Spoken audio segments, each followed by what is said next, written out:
Hello there, and welcome back to CUZZO-OP. Two cousins, one podcast, and less entertainment. I'm your host for this episode, Willie, and as usual, we have Isaiah. What's good? 7 episodes deep. Welcome to the first official podcast about a television show. This episode is about a story that you and I love, and we've loved for many years. Long time. As a different media form. You know that. And this year, they created a television show called The Last of Us. So, I mean, I normally, I'd like to do these episodes and talk as if somebody who isn't a part of what you and I are a part of can sit and listen to this. Don't do that here. Go watch The Last of Us. Yeah, don't even listen to us until you went and you watched it. Go play the game if you're a gamer. Yeah, if you can play it. But go watch the show. I can't even imagine what that experience is probably going to be like for the people who watch the show first. So, as your host, we're going to go episode by episode here. Things might get a little messy, but I want to specifically talk about where we're going to be talking about what the show delivers as a standalone item, as a television show, the actions that it gives and the everything that it conveys. But we're also going to discuss differences in the game, because the game is a huge part of both of our lives, and just, it's obviously the origin of this show. So how can we not discuss the different things that we feel? So you got anything you want to say before I kick it off? Nah, man. I'm excited to jump in. Let's do it. All right. So, starting off with the first episode of The Last of Us, When You're Lost in the Darkness. When I think of the video game, one of the first things I think of is its opening sequence. One of the most memorable sequences in gaming history. And so, if you don't do that correctly, you don't have a show. Yep. And what the show did was, they didn't make it technically their opening sequence. They made it their opening act. Yeah, it was smart. Because they cared. They knew the importance of what you're just saying. Yes. So the show actually starts with something very haunting, and I really loved it. It's a cold opening of scientists in the 1960s discussing pandemics and epidemics that could kill us all. And as game fans, we understand what they're saying, that, yeah, that's it. But it's also even more scary because it's real. It's not a zombie virus that's not explained. This is a real threat that can happen off of simple evolution. It's insane. Great cold opening. Moving into the real opening that they even expanded upon from the game. Because in the game, you wake up and it starts with our two main characters, sort of, at least one main character, Joel, and his daughter, just having a bonding experience on the couch, and you've just thrusted into it. Where on the show, you get to spend more time with his daughter, Sarah. You get to feel how they are as a family, who she is as a girl. You get to grow attached to her even more than you do in the game before they snatch it away. I loved it. And they just did that so well. And that's something that we're going to touch on this on a lot of episodes, right? Adaptations have a really bad rap. Like, most adaptations have been garbage, terrible. Not even just games. Think about cartoons. There's so many different types of adaptations that fail. And they knew that. They knew there was a responsibility that they had to rise to the occasion of. And they did it so well by staying true to the content. I think having Neil Druckmann, the writer, basically the guy, the director of everything that has to do with writing and game creatively at Naughty Dog Studios, him being brought in was so smart, and then teaming up with someone who knew how he wanted to execute this. It was just a really great execution of, all right, we got this responsibility. Let's stay true. You can literally see screenshots of the TV show side by side with the video game, and you'll be like, wait, which is which for a split second. Yeah, Craig Mazin came in as a fan and said, I want to do this. I want to make this, and it's a faithful adaptation. So with episode 1, one of the more important scenes you need to nail is the death of Sarah. It's what changes Joel. It's what makes Joel our true main character. And they nailed the scene. They nailed the entire car ride, especially leading up to Sarah's death. It's like one for one from the game. It's so good. And it's the first time that you actually notice, and I noticed it throughout the whole series, so I'm just gonna say it now. The show takes a lot of its most important moments and it just mirrors it. The house, the house that's burning down is on the other side of the street. There are so many more points in the story of the television show where they do it. The same scene, it's just everything is flipped. Whether it be a conversation between Joel and Ellie, and they're just on opposite sides, or just it's great because I don't know if it's purposeful or not, but it feels purposeful at a certain point. I think so. I think so. It's like it makes it unique. It makes it unique in its own presence. But then on top of that, bro, this just speaks to how great the game is. The game is so well written. They didn't need to really do anything to the skeleton. They just got to dress the skeleton up with more detail. It was so good, man. Yeah. So episode 1, it's an hour and 20-ish minutes. It was originally going to be 2 separate episodes, but they essentially in the first 45 minutes they kill 2 kids, and they kind of felt like that was too dark. Yeah, That's another thing. This show is emotionally exhausting. Don't it watch this is. show if you're not in like the best mental state or something. But Or maybe you should. I mean, that's true because the show is also kind of about healing. But the first episode overall, like not even to just get, because like again, the most important part they got right. Joel, Sarah's death. That's it. You know, they show us Ellie, they show us Marlene, they show us the Fireflies. That was all great, but the scene that needed to be done was done to perfection. Yeah. Even though I think I do love Troy Baker's performance more in that moment, there's something about, and it's the human eye, something about seeing a face that is human, not as close to human as you could get with graphics, but is human, conveying the emotions. It just hit. It hit. Yeah, bro. They did that so well. These guys acted their behinds off every scene. I was hesitant about Bella. I didn't know if I liked the actress selected for. Yeah, you told me that when it happened, and even leading up to the show, you were very clear about, I don't know how to feel about Bella Ramsey. You know, and I'm not big on Game of Thrones, so people are like, "Oh, but Game of Thrones," and I'm like, A couple clips show me some things, but I wasn't sure about her execution of Ellie and how she'd get it across. Man, I saw there's a mod out where now you can go back into Last of Us on PC and you can change her face so it looks like Bella. I wish I could do that. That would be so cool. She's Ellie to me now. Like she did that, in my opinion. And I think with what's to come, I don't want to get, the cart before the horse here, but I'm excited to see how she flushes that out because of how she did this role. And from the first episode, man, I know we're jumping into the second episode here, but she executed, man. Yeah. So episode 2, Infected, coming off a very high of that first episode. This is the episode where you really, because the first opening act of The Last of Us in the game is incredibly cinematic. And so going into this episode where a lot of this segment is gameplay, you get to see how the show shifts to be more narrative focused, meant for television. And I think it's another one that they do incredibly well. This episode, the big point that people remember of this episode is the museum with clickers. This is really our first time that we get to experience the dangers of this world with clickers, and they were scary. They were. They were horrifying, and the cinematography and the sound in the scenes were great. Yep, and the makeup is excellent too. Anna Torev as Tess was brilliant. I mean, like, you're here, you're going to be spoiled. She meets her demise at the end of the episode.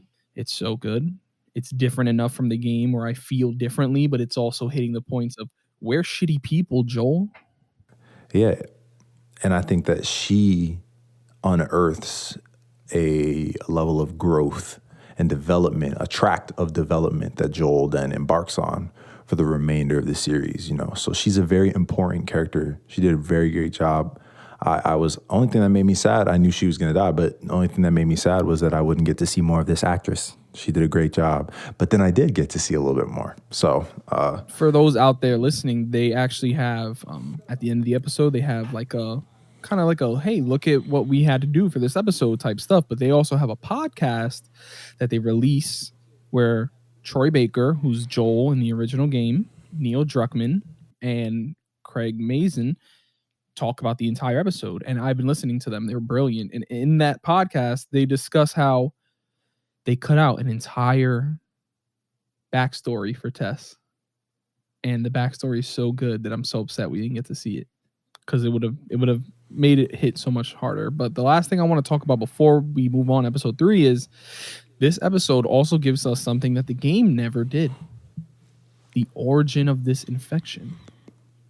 yeah, that was crazy. I loved how they opened up with that and how scary that scene was when she, an expert, she just she understood how this infection could spread more than anyone. She had a PhD in it, and she's afraid of this news. There's no, oh, we'll be okay. She tells the government to bomb the city. Bomb. He says, what can we do? She said, there's 14 people out there that you don't know where they are, and they're infected with this thing, and they worked at a flower plant. Bomb the city. That's the only language the military will understand at that point. Bomb. Crazy. A language where they're speaking a different language in the entire scene, but you know what that word means in any language. Bomb. Bomb. She's like, bomb. So it's an insane opening, and it was a great addition for the show, because those are questions we've had forever. How did this start? Flower. And in episode 1, there's 3 different opportunities for anybody in the Miller family to have flour. Joel forgot to pick up the pancake mix. They were offering her biscuits, and Joel said he was on Atkins. Sarah wanted chocolate chip cookies, but they were raisins, so she didn't eat. And then Joel forgot the cake. That's what I'm saying. That was so good, the way they did that, you know. That was just so well written. Ugh, insane opening for that episode. All right. Episode 3. I think it's still my favorite episode of the show. Really? Wow. Long time. Why do you say that? At the end of the day, every episode gives you a different perspective on love. And this episode was the purity, the good things that love will make you do for somebody else. And within 1 hour of television, they made me care about these 2 characters and believe that they spent a lifetime together.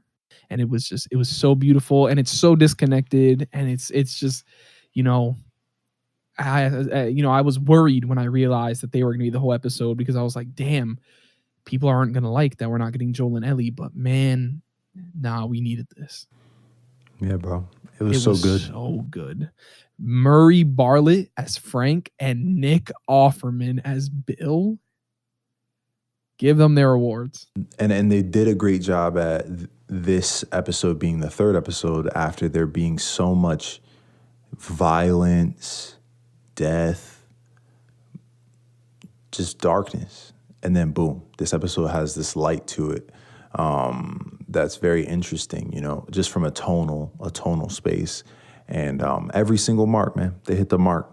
It was great to see Tess again.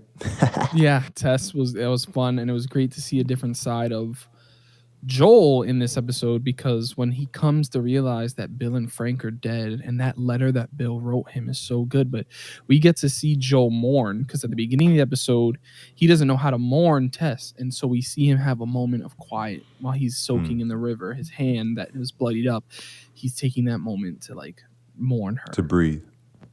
and then he takes another moment to walk out and realize, all right, Bill and Frank are gone. I need to breathe. Even the way it handles the death of Bill and Frank, which again, it's happy in a world of tragedy where we've already seen so much tragedy in the last 2 episodes alone. They went out happy, alone, not torn to shreds, with love. They went out because of love. Bill changed his whole life because of love. Nick Offerman was hitting that song when he was singing on the piano. But the whole thing can't really be about love, right? So I want to talk about one other thing. Ellie in the basement, kind of messing around with the little zombie, cutting his head open. There's a dark side to Ellie that this show explores, and I want to talk about it more later. Yeah, it definitely builds up, and it's going to be important in what's to come. But yeah, that's another place that Bella, I think more than anything, that's where she bought me, as she sold me on the concept of her as Ellie, because it's just every time she does something dark, it's like not that it's okay, but we as the viewers expect it from her. I don't know how to describe it any other way than that. We expect her to be angry and have some darkness to her. So yeah, great episode, man. Episode 4, Please Hold to My Hand. It was a great episode. It was definitely the episode where they showcased Joel and Ellie building their bond Yeah.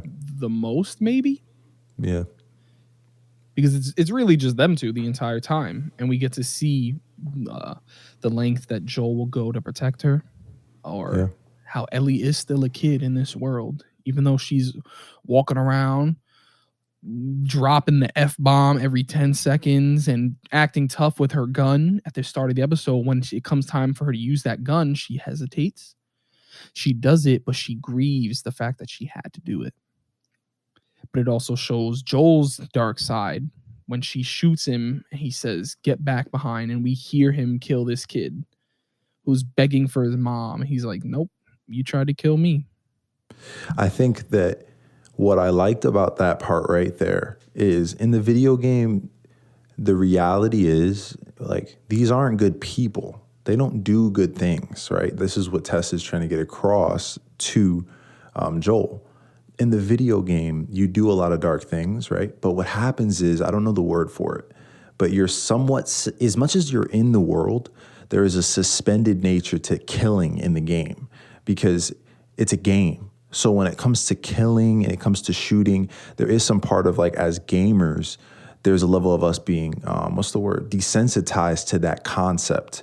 And they do things in the game to break up, the experience from another first-person shooter or third-person shooter. But like at the end of the day, you still feel that. In this show, they were able to shine a darkness on Joel, but the way that he kills people in this show, that I think the game, like, couldn't do. It couldn't do. No. Because as a gamer, it's just gameplay to you. And you don't get to see Joel. Another thing is you don't get to see what he looks like during it because you're behind the back. You don't get to see how he's looking. On the show, it's just blank. It's crazy, bro. And they did a great job at that. And I think that that's going to help them with whatever's to come in the future, because a large, I think, amount of why I won't spoil season 2 or part 2 for Last of Us, but what Pedro Pascal invested into his character in that moment via his acting, and that they gave time for him to grow, they're gonna reap that, and they do reap it for the rest of the season. I like Ellie, man. I like Ellie. I think I like her development alongside Joel's development, the way they contrast the innocence and the grizzled experience, the trauma. They did a great job at this episode. But I do have a point I want to talk about. Kathleen, man, her as a character. I loved her as a character. And that's where this begins. We enter into a world where there are a lot more characters on the road. And I think in the game, they did a great job at exploring these things deeply through gameplay. But in the show, what they're able to really focus on is the emotional weight of how this infection, this apocalypse has impacted these individual characters. But what we'll also start to notice from this episode forward is that there are a lot of commonalities in the stories. People lose someone and it causes them to act out in this way. And I think that they play on that very, very well in the intro here with Kathleen beautifully. Especially because she's not a game character. Exactly. I love that. And they knew they needed someone like her to do what they're doing too. And like I said, the show, every episode is about love. In episode 1, it's about the loss of his daughter and how his love for her and his grief for her affected him 20 years later. Episode 2, it's about the love, even if he never admitted, the love he had for Tess and what promises he's willing to make to her. Episode 3, the love of Bill and Frank. That the good things that love will make somebody do. And episode 4 and 5 are about what lengths you'll go to protect someone you love in the name of someone you love. Because it's what both a character we see at the end of episode 4 does, but it's also what Kathleen does. They do things in the name of love, even if they're not the best things to do. So let's just jump right into episode 5. Endure and survive. So here's my piece on Kathleen. Back in episode 5, when we talked about God of War and we talked about narrative presence for Thor versus the actual presence in the game, and how there's a difference in how people perceived him via narrative and what they're told about this person versus actually being able to experience them. I think that they use that so well with the concept of Kathleen's brother, Michael, the resistance leader, in this episode. I loved the fact that, like, we just know him to be who she grieves. And then in this episode, both characters we want to see win and characters we don't want to see win give backing as to who he was to them and how they were inspired by him. I loved that concept and how they let that kind of like drape over the entire episode, because then it creates this thought pattern in you as the viewer of who really is the bad guy. Who really is the bad guy? Who really is the good guy? And that's another concept that they start to introduce. And within that, right? Within that, that's when we've already seen it, but it makes its full appearance. Neil Druckmann is obsessed with the concept of violence in these stories of Last of Us, the same way that Christopher Nolan is obsessed with time. And what happens is they make violence a character in every single episode. Yes. And I think that's something they only were able to introduce the way that they were because they had written this story and the motivations behind these characters. It was just so well spoken. There's space given for that to happen. Another thing I also like, before I even let go of that point, is I think going back to Michael and Kathleen is so hypocritical because she points at Sam or Henry and she says to Henry, oh, I know you think you did the right thing, but you should have let him die. And she's like getting at him for wanting to save and protect his brother, and that he would die to make sure that or die in reputation and die for his brother so that his brother can live. And she is doing everything she's doing because she wants to save and avenge her brother. I think that hypocritical concept, bro, was so well written. They did that so well. And it's just, again, it adds that concept. Who's right? Who's wrong? What is violence doing to these people? What, bro? They ate that up. I mean, yeah. It's so good. They discuss in the behind the scenes how sometimes the people you overthrow, you end up becoming them or worse. And she became worse. She became hypocritical. And then to even go as far to just say, like, well, Henry, I have to say, I have to kill Sam just because he's traveling with you. I have to kill Ellie just because she's with Joel. But, like, again, Melanie Lewinsky, she played that role. Didn't the guy who's walking around with her hired gun, like the guy holding her down, Is Jeffrey Pierce. And Jeffrey Pierce is the guy who plays Tommy. Is Tommy from the game. Yes, that's so Joel's dope. brother in the video game. So he was mad fun. I also love that they did that too. I think throughout the episodes they do that. They have actors that were actually behind the mocap in the creation of the video game pop in as cameos. So dope. I think there's 5 There's main 5 ones. Mm-hmm. So seeing Jeffrey Pierce, they told him to show up and stay pretty. My man came through with like a glorious beard, but he sounds just like Tommy. Yeah. Obviously, he is Tommy, but to have him here, I loved seeing him in that role. It was Yeah, so and good, then man. the episode 5, probably maybe the most tragic ending of Yeah. any of the episodes that we get. Lamar Johnson as Henry was great, and then Kevion Woodard as Sam. The changes they made to him made the story like more heartbreaking. Yeah, because in the game, he's not deaf. He's not deaf. He's Ellie's age roughly in the game. He's younger than her in this. And then he reveals that he's been her here. He doesn't reveal that in the game. Yeah. And she tries to help him. She tries to give her immune blood to him. And then promises to stay awake, and then she doesn't. But what gets me about the scene is that he asks, "Is it still you when you turn?" And how can we know? And when she speaks to him, when she gets up, he can't hear her. He doesn't hear Ellie talking to him. And it's like, it is him in there still. He just can't control it. And then just everything about that scene is just so ooh.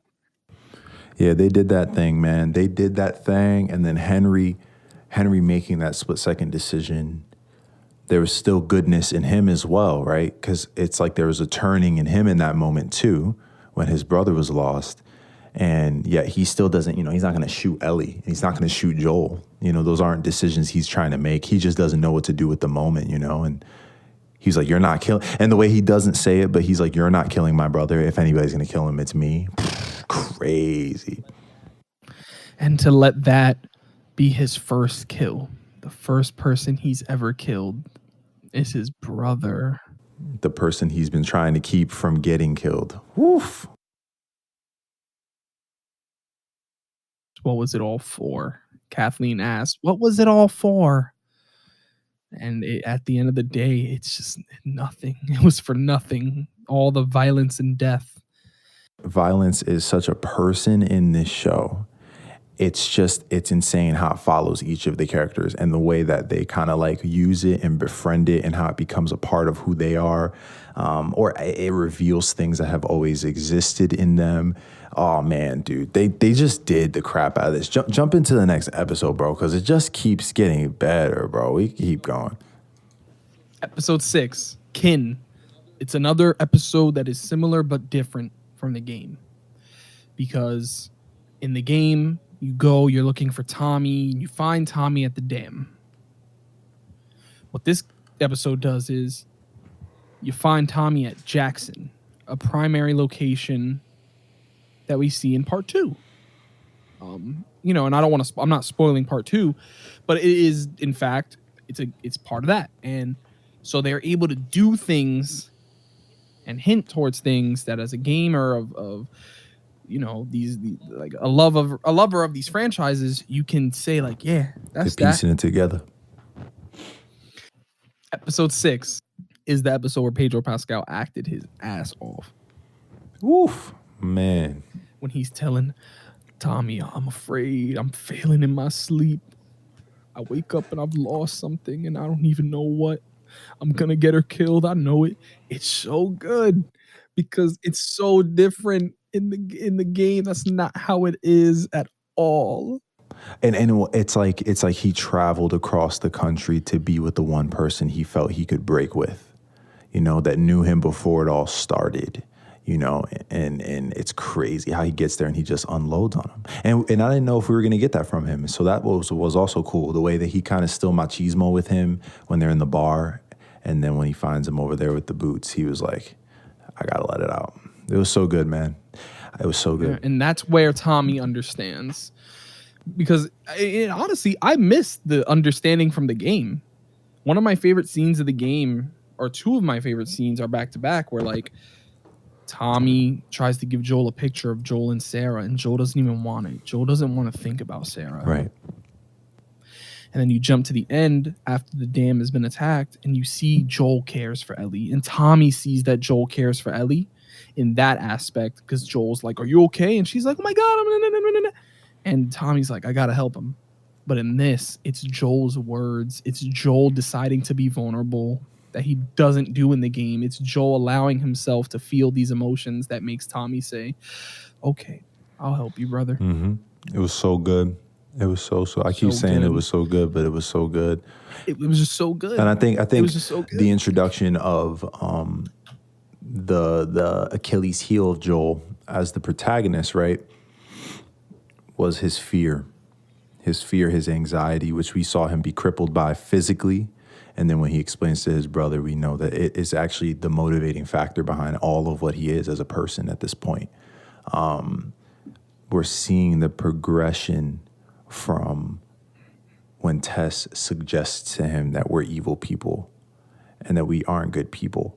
You're seeing him go, I know we aren't. And it's kind of each episode chinking at that piece of him. And in this episode, that break was just so well written, tempo-wise, pace-wise. And that's something I was worried about, man. I didn't know how I knew they were going to have more room to do character development, but I was worried that maybe they'd rush things. But bro, everything was on piece. I mean, look, and I mean, to be honest, like, do I feel like it's like a weird feeling? Like, I feel like it was all done so well, and yet I do feel like some moments I was like, hey, man, I wish we would have sat there a little bit longer.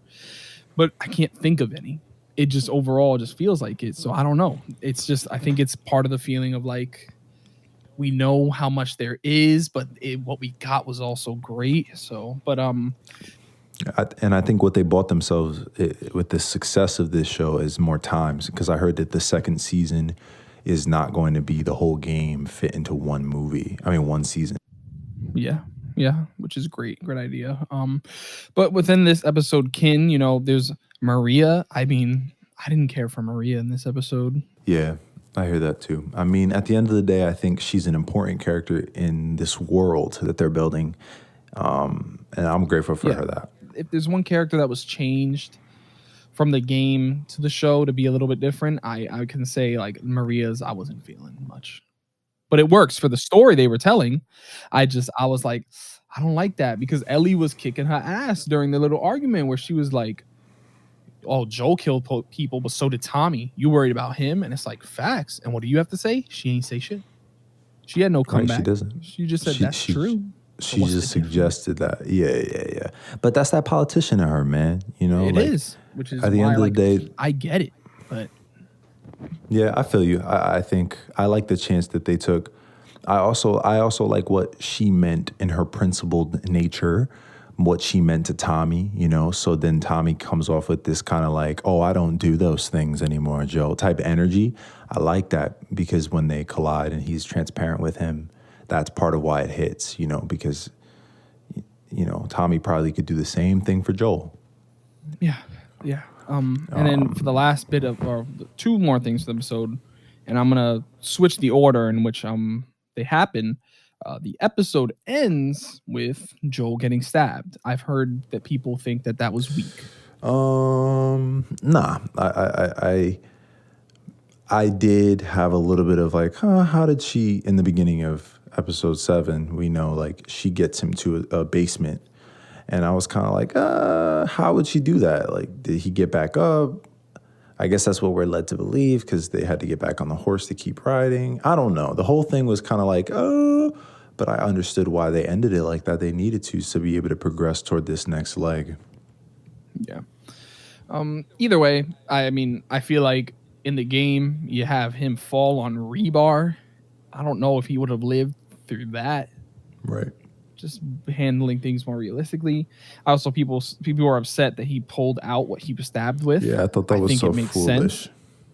I think it makes sense, because it's wood. He was stabbed with a broken piece of a wooden bat that if he leaves in and starts moving around, it could splinter. It could cause even more internal damage. And it could infect him, yeah. Even more so. So, either way. Yeah, I just... And behind people don't like this, but on the podcast, Neil Druckmann and Craig says, guys, Joel's not the smartest dude. And they say that. Joel's not smart. Yeah. Basically. He's street smart. So at the end of the day, like, that street smart nature, I can understand what they're saying, that there's a difference. Yeah. But all that being, and plus it was a pretty crazy moment. Like there was a lot going on. Yeah, it was fast. It was you're worried about Ellie, all of that. But yeah, and in the final moment of this episode, probably one of the most memorable scenes in the game is Joel and Ellie. And that scene of I'm not your daughter, Joel. Stop, don't talk, don't you say another word. I get both of their points during that scene.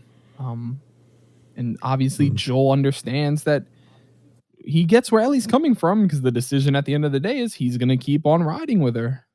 It was done well. That's all I want to say about the scene. I think it was done well. Yeah. I loved how she did her scene, It was like they both had emotional breaks. That was very emotional for her, very transparent for her as a character. Just, again, Bella Ramsey, bro. She did it. She did it on that too.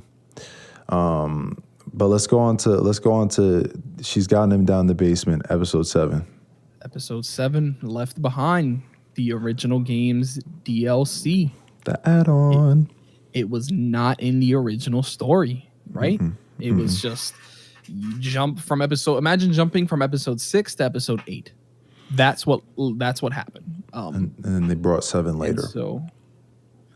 So episode 7 was great. I think episode 7, in my opinion, is why Bella Ramsey was cast.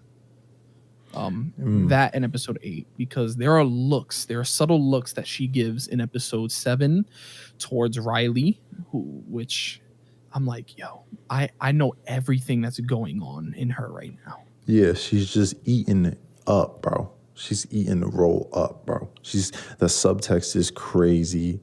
The everything, bro. And people say that the episode isn't needed. I've seen a lot of people say that it's not needed, that it feels like a very crazy stopping point. And like on one hand, I'm like, I get you. And obviously the game or the game developers got you because it wasn't in the original story.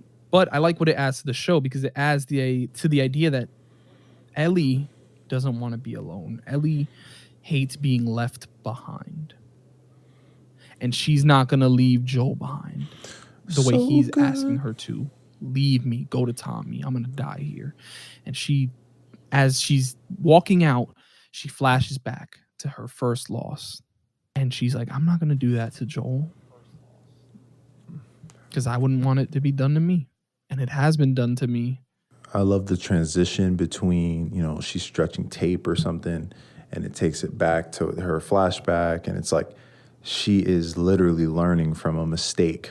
She's getting an opportunity to look at the things she probably thought in the back of her mind as she continued forward. Oh, what could I have done differently? How could I have done that differently? I had to leave her behind. I had to shoot her. I had to, in that moment, she makes a decision to right her wrong. And I think that's a notion of redemption that they start to also unravel in these characters, and what Joel gets to redeem in the way he gets to serve Ellie, and how Ellie finds redemption through the love and the relationship she has with Joel. It's just, it's, man, I loved it. I thought, I thought Joel, even Pedro Pascal's performance in this episode, bro. He was in it for 10 seconds sick. My man was laying down, bro. He got paid a lot of money for episode 7. I just think him telling her to go. The whole thing was I was gripped by the whole tearing episode. Up on the ground. I know, that's what I'm saying. He doesn't want her to leave, but he's like, confliction, I really liked Riley too. I thought, I don't know what her name is, but she's Storm from Wrinkle in Time. She did great, man. She was a great character, and her scene of I don't like option 1. The way that she is just this good-hearted character, this very quote-unquote innocent character, and the way that they portrayed her being pulled by the fireflies in this, I thought that was so dope, man. They did a great job at that. Especially with just the idea that because of her loss, she understands the fireflies. And when her and Ellie are bit, we see 2 completely different aspects of grief. She's accepting it. She knows what loss is, so she already knows how to go through that. Ellie, Bella Ramsey, motherfucker, breaking everything. Great. And then just, Yeah. If anybody deserved to survive, it was the one who was willing to accept what was coming. And Ellie is the one that it's like survivor's guilt. Yeah. So that episode was fantastic. I think it was a nice break, even though it is incredibly sad at the end. It was nice to see Ellie's first love, really. And the love that of two innocent kids in this terrible world. Yeah. Two innocent kids just being able to enjoy themselves, even if it ended in tragedy. And that zombie was scary. They did a good job with that creep shot up to him and him waking up from them being loud. They did a good one. That was a good one. Yeah. Yeah. All right. Episode 8. When we are in need, winter, the winter section of the game. Man, bro. I loved this so much. I loved seeing Troy Baker as a cameo. Excellent. I love Troy. Those who don't know, Troy does everything. He's been in like everything. He's like one of the most popular video game actors. I love seeing him. I loved the cult and the leader of the cult. I can't remember his name off the top of my head right now. David. Come on. You know your Bible. You know that name and the significance in that. I just think he was scary, man. I think he was the creepiest character for me that we were introduced to throughout the entire show. His villainy was super twisted, you know, and the fact that they kept peeling layer after layer of how twisted he really is, like down to her realizing they're cannibals and that they're being fed. And they winked at the concept because when she's like, "Oh, what is that?" He's like, "Venison." And in the kitchen, right when they're about to feed the cult. Oh man, when they landed that point, bro. Or, we can't bury your father till the spring. The ground is too cold. That's dark, bro. It's dark, man. The way that it's the subtext, like the way that when Troy Baker's character gets killed with the hatchet, he doesn't even like stop to check him or help him stop bleeding. He just takes the hatchet. He's like, "F you, you're dead." And he just keeps it pushing. You're going to be my next meal. Yeah, bro. You're going to be my next meal. Come on, bro. Yeah. Episode 8 was great. I love David. I think the actor behind David did a fantastic job. He was creepy. And before I get into Bella, I just want to say Troy. Wow, Troy. Troy was great. I love seeing Troy Baker always, but Pedro in his scenes, especially the interrogation scene, which is another iconic moment from the game, he delivered. And he delivered differently than Troy, but in a way that you still felt it. But Bella Ramsey's different. My heart broke when she's screaming because David is about to rape her, and she's screaming and kills him. And then when she walks out after killing him, the daze in her eyes, they're just gone. She's gone. And that camera that they use while she's beating his head in, bro. My wife looked at me and she went, "Oh, this is a lot." I was like, I know they're going crazy. It was great because it lasts so much longer than it does in the game. And in the game, Joel stops her.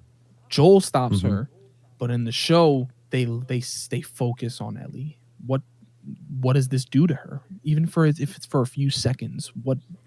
And Bella nailed it. She was gone. She was gone, bro. Yeah. It was so good. And then Joel coming in with the "It's okay, baby girl." Baby girl. It's okay. Yeah, that was bugged. When he said that, I was like, damn. 20 years later, baby girl. Whew. Yeah, man. What an episode. They did a great one. I think it was one of my favorites in all 9, actually. I liked it a lot. Yeah. All right. Episode 9, Look for the Light. I knew it was going to be titled that. Episode 1 is called When You're Lost in the Darkness, and there's only one way to finish that when you're talking about The Last of Us. Look for the light. The episode starts with Ashley Johnson, the original Ellie. coming in as Anna, Ellie's mom, as the show explains to us, because the game didn't, why Ellie is immune. Fire. It was weird hearing Ashley The mom. as Anna because But she now she sounds like Ellie. sounds like Ellie because she's her mom. They ate that up. And so she got to birth Ellie in more than one ways, and I love that so much about that they gave Ashley that Me too. opportunity. I feel like that was very special. Heartbreaking scene, very sad. You get to see why her and Marlene have their connection, and then the episode goes into the finale. We see Ellie is haunted. We see Joel is trying to be lighthearted, and that's a contrast for what you were saying earlier. You have Ellie's innocence and Joel's like stubbornness, not stubbornness, but like the impact of all of his losses affects who Joel is, and Ellie is innocent. And then here we have the flip side where Ellie's losses and Ellie's traumas are impacting her while Joel is trying to be innocent. Joel is trying to, hey, Ellie, let's go blow up this wall. Let's go do this. Let's go do that. You know? Yeah, you see her hardening. That's such a good point. I mean, I think they did that really well, all for it to kind of be like they go back to their programming, they go back to their nature, and not to rush to the completion of the episode, but I just love how they stuck the landing on the whole cycle of violence and therefore who really is the good guy. And that's the question that like rings from this entire series and this episode and this moment in the game. Yeah. Everyone talks about this. You can go on forums for Last of Us. You can go anywhere. You can find discords. You can just hear people talking about it to this day. Is Joel a good guy? Was his decision the correct decision? If you scroll on YouTube right now and you follow any pop culture YouTubers,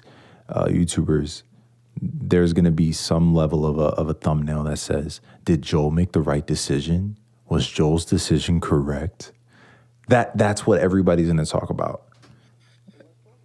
They stuck the landing, talk about it, bro. They stuck the landing on the execution, but I want to know. I want to know what you think. So I talked about this with my wife, and I think I would. And she made a really good point, my wife. She was like, well, there's no guarantee. They could take that John out her head. She could die, and it could be for nothing. It could be for everything, but it could also be for nothing.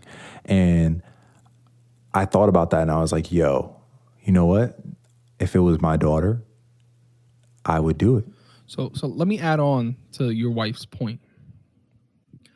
This entire show has shown us a topic that people don't often talk about, because I feel like the question, is it possible, is one thing, but is it worth it? Is humanity worth saving? Is The Last of Us worth it? No. Because humanity is gone. You get rid of the zombies, we are now fucked. Cannibals, rapists, people willing to just snitch on whoever the heck it is just to do that. No. Humanity isn't worth saving in this world anymore. Yeah, and I think asking that question in such a big way, it's like at the end of the season, you look back and you can ask that question and it rings through every episode. Yeah. You know, yes, we are, because there's love stories like Bill and Frank. No, yes, because Henry and Sam. No, because you get Kathleen's and Michael's. Yeah. Like you get all these stories and this question kind of ringing throughout the whole thing. So, they did it, man. They did it, man. Yeah, they got the source material right, and then they built on it in a way that was very honorable. It was dope. Throwing my opinion in the ring. Earlier you said, is Joel a good person? No, he's not. He's a piece of shit. But we love him. I love Joel. You know, did Joel make the right choice? Joel made a selfish decision. Joel did not make the decision that he made because he was thinking about whether or not Ellie deserved the choice or whether or not they could do it. When you look at Joel's decision, he made a selfish decision to have his daughter. The Fireflies made a selfish decision to not tell Ellie what was going to happen to her. They're two terrible decisions, one caused by the other. The true decision would have been, what does Ellie want? And Neil Druckmann and Craig Mazin both gave us the answer. Ellie would have wanted to die. And so, yes, we can run around, we can talk about these things, but people make up questions. You know, your wife asked a very valid question, but Joel's reasoning was not because of that. It's true. It's true. You're right. He was being selfish because he wanted what he wanted. And what's crazy is the TV show gave room for the highlighting of the same way Ellie decided not to leave him behind, and it was a righting of a wrong she made in her past. Here's Joel doing the same. And then lying to her. And then lying to her and doubling down on that. Yeah, man.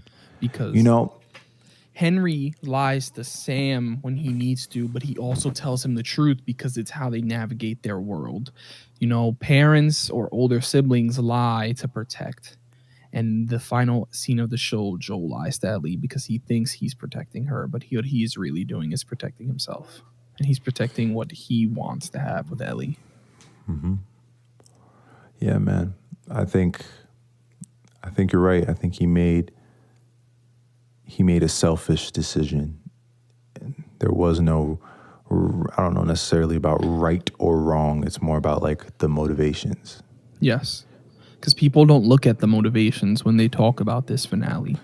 They don't. They talk about the morally right choice for Ellie, you know? And the truth is both the Fireflies and Joel messed up.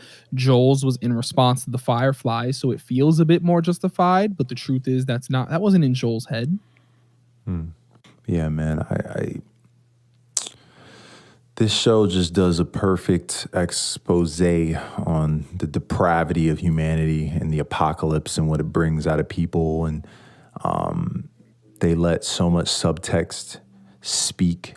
It's the way that faces move and the way that the world's built and the way that the sky is darker or light. They just did a lot of great stuff in this show that honored and homaged the video game, but they dared to dream and go big and do different things that I think push the viewers. And I think season 2 will be even more of that. I think that on a high alert or a high level.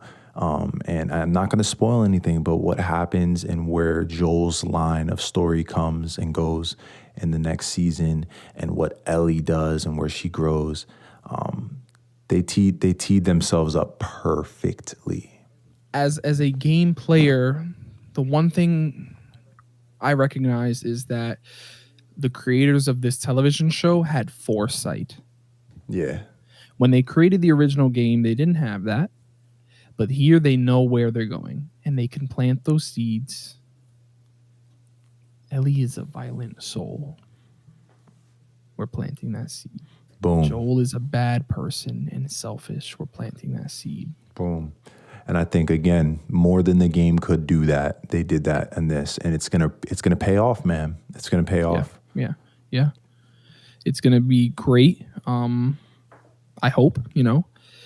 And just like I said, I don't want to talk about The Last of Us 2 because people are here for the show. But overall, season 2 should be lit. I think if you've watched only the show, don't go and play the second game. I think you'd benefit from playing the first game still. It's, you know, there's no real like definitive this is the right way or this is the right way. Yeah. You know, only play the second if you've played the first. Yeah. A big topic of conversation that people have said online is the infected and the use of the infected. People think that it wasn't enough. Yeah. I've heard this, and I just think that in the game you have a lot more room to change the impact of the infected on that player. You know, you fight the infected. Yeah. So there's tons of them. They're the opposition. You can't just have one or two, even though there are some spaces where it is just one or two. Yeah. And they did a great job with that in the show. And so I think like they did a good amount, man. They were there. And even more than the infected themselves, the concept of that danger is very much the pillar that the whole story is built on, you know? So it's like, I'm okay with what they did. They feel more dangerous on the show to me. I think I like how the show does infected more, because in the game you could walk in a room as Joel and you can walk out after killing 17 infected, and Right. Joel struggled with 2 because they're that dangerous. Because why are you going to go run up and punch a zombie in the mouth the way you do in the game? That doesn't really make sense when that's exactly how you know, they just feel more dangerous. Yeah. Like a horde of infected attack Ellie and Riley, but they're 2 teenage girls. One grown ass man is enough, right? Like the bloater, there's a few bloaters in the original game. We only see one, and it doesn't even die. Like there needs to be danger and weight behind these infected. You need to believe in that danger. And Joel being able to walk in and kill 5, yeah, it would have changed. It would have changed it for sure, and it would have now, added some could we confusion. have had 1 or 2 more? Yeah, I would have loved to see an infected in this last episode. Maybe they have to clear it, but you know, it would have been dope to see them work together to kill an infected. Well, they said that some of the reports from, they said that they're going to add more. Yeah, more infected in season 2. Yeah, I mean, it makes sense because the violence and the infected in this show, like you said, it's its own character, but this season is about love, and the original game was about love. And so writing for TV, I'd say that's a very true statement. As we go into the future, the cycle of violence will be even more important than it was in the first game and in the first season. You're right.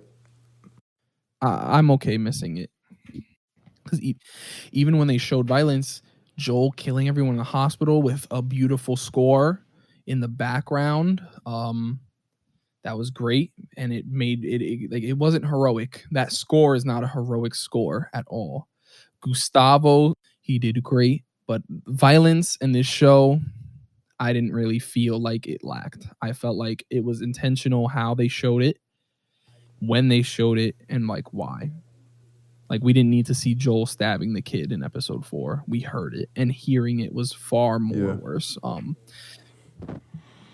We heard it.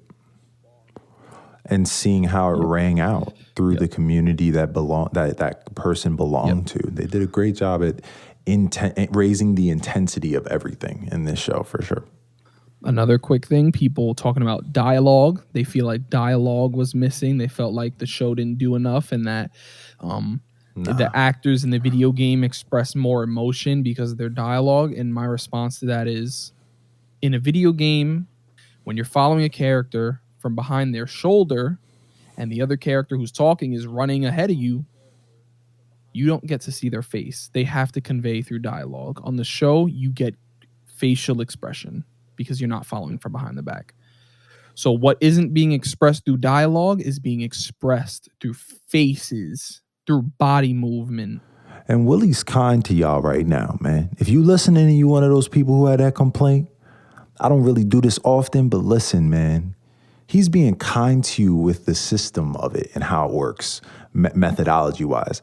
How about y'all need to stop complaining about dialogue? Yo, subtext was so rampant through this freaking show. They were doing scenes that said so much without saying anything. So stop talking about dialogue and the narrative and all. Yo, there's a flow, and they say a lot of, not a single shot in this entire show was for nothing. There's barely B-roll in this. Everything has some level of building the world, telling you more about what a character's feeling on the inside, the intensity of a moment, and how dangerous this thing could be, and how it's impacting characters. They did it all very, very well, you know. So I just think y'all gotta get your game up, bro. Subtext, you get a lot out of every movie you see. You just get a little bit of subtext respect, man. Read between the lines. Anyways, that was me on my soapbox. But they did it, bro. At the end of the day, if I had to give this a rating for season 1, I say a 9.5, 9.7 out of 10. It didn't miss a single beat. There was not one part where I was like, oh, they could have done that better. It was like, no, they did that different. And that means that it's not about being better than the game or better execution. It's just, it's different. And I have to respect that as a lover of the story they're trying to tell. I took the average of all the numbers that I gave to each episode. I think the number was like a 9.67777. Like, the show was great. You know, I think Yep. if you're a video game player, you might be more harsh with it. But as I hear people who haven't played the game talk about it, it did what it needed to do. I mean, you've got your game, they've got their TV show, and the two mix like wine and cheese, dog. Like they like rice and beans, you know? If I think they make each other better as experiences, and that is what adaptations should do. It doesn't have to, if you have like a cyberpunk game and then a cyberpunk anime, it doesn't have to perfectly fit, but build the environment. They're doing a great job at paying homage to what created such a great story. That's what this show did for me. I think it just solidified why this is considered one of, if not the best video game ever. Yeah. Yeah. Y'all who know me in real life, you see me walking around. I got that necklace on all the time. My little pendant, that's from the show. Now, the symbol on it might represent, you know, something crazy on the show, but it's just merch. It's merch, but it's love, man.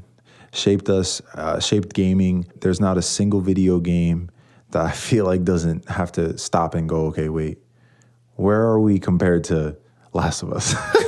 Like, it's so good. God of War wouldn't have been created. God of War Ragnarok wouldn't have been what it is without Last of Us. You know what I mean? Uncharted 4 wouldn't have been what it is without Naughty Dog experiencing the process of creating Last of Us.